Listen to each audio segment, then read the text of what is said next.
Gentleman is recognized for 1 minute.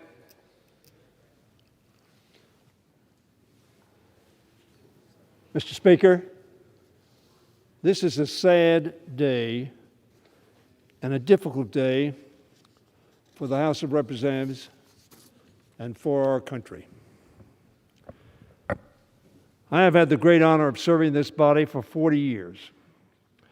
And in that time, I have never encountered a situation like the one before us. Now, where a member has made such vile and hurtful statements, engaged in harassment of colleagues, and expressed support for political violence. None of us should take any pleasure in what we must do today. But to do nothing would be an abdication of our moral responsibility to our colleagues, to the House, to our values, to the truth, and to our country. A great forebearer of legislators, Edmund Burke, famously declared, "The only thing necessary for the triumph of evil is for good men to do nothing." Yesterday,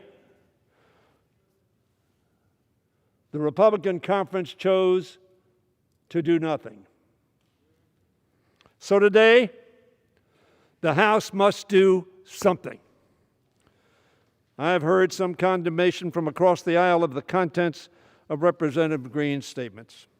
Some have condemned the white supremacist and anti-Semitic things she said and posted online.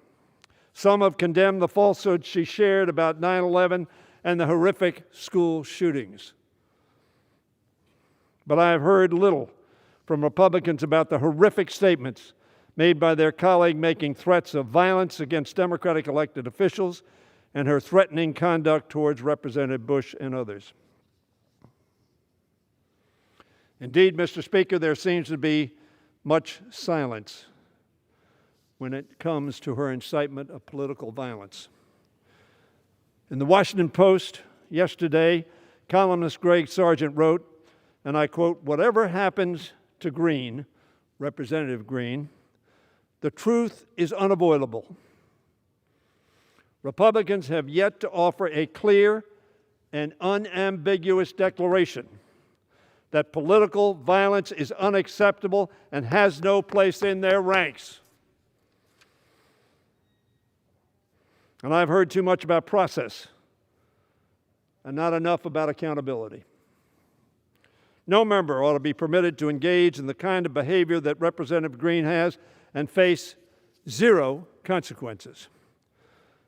This vote can be a first step in correcting the error of those who so far have chosen to do nothing. A short while ago, Representative Greene came to this floor to defend her indefensible conduct. I heard no apology. She claimed that we are here today only because of some things she wrote online before she ever ran for Congress. And if one's moral slate is wiped clean when one becomes a candidate for office. Regardless, the conduct we are judging today continued to occur even after Representative Greene became a candidate and even after she was elected. Mr. Speaker, I urge my colleagues to look at this image.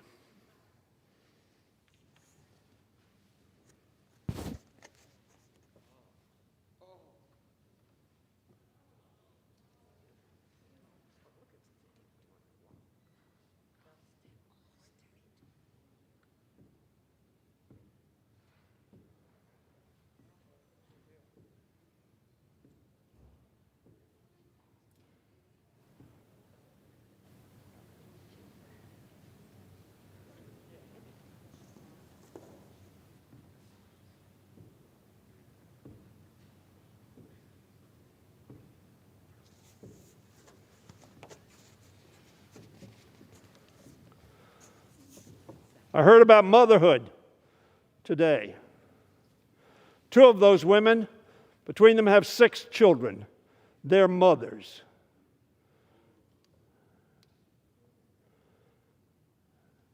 One of them does not have children. And she's come to this body asking for more housing for people, for more health care for people, for more income for people. How awful. And they're not the Squad. They're Elon. They're Alexandria.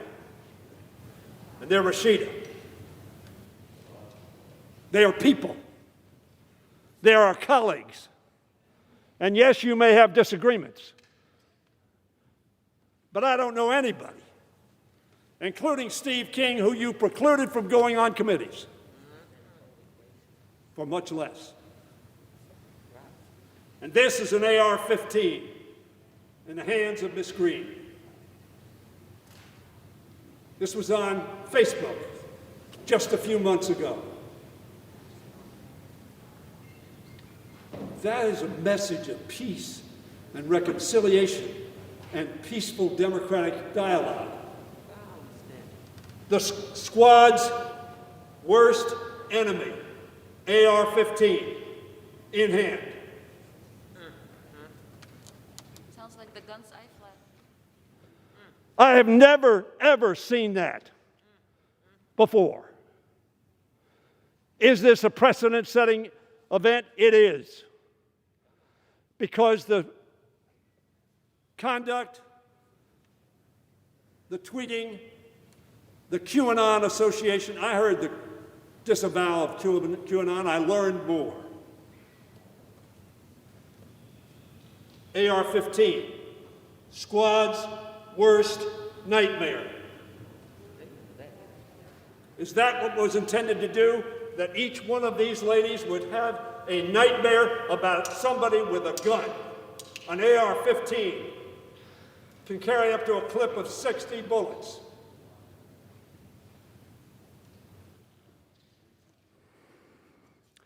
I urge my colleagues to look at that image and tell me what message you think it sends.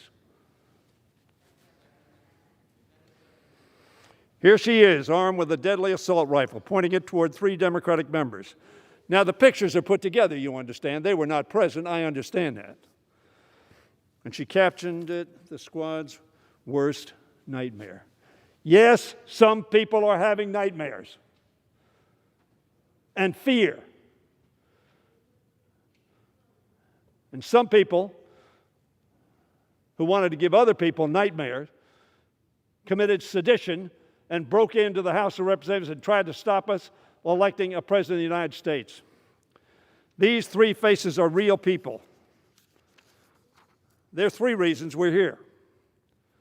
But there are many other reasons we're here today. In 2019, during the same election cycle in which she ran, showed support for comments online that the quickest way to remove Speaker Pelosi from power would be, and I quote, a bullet to the head. Did any of you hear Steve King say anything like that? No. You removed him from all of his committees.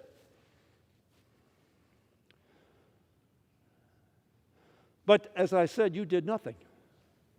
As a matter of fact, gave a standing ovation, as I understand. I wasn't there. What message does that send? What message does it send us? Have a standing ovation to give these 3 women nightmares.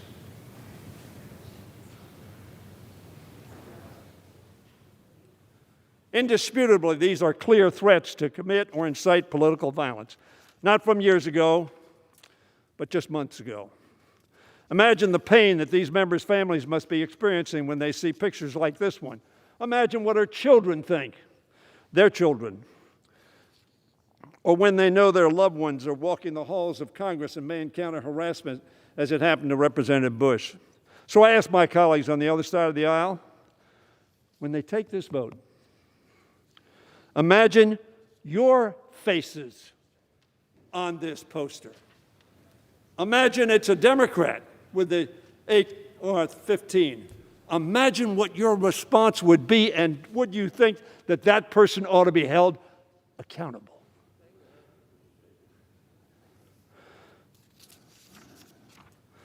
But when acquiescence to the suggestion of violence or any kind is allowed to go unchecked, it is a cancer that metastasizes on the body politic of our nation, as we saw just a few days ago on the 6th of January. A cancer.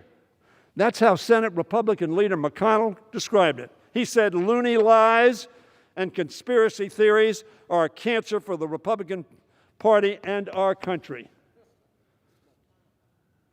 McConnell, should we stand silent in the face of that kind of activity?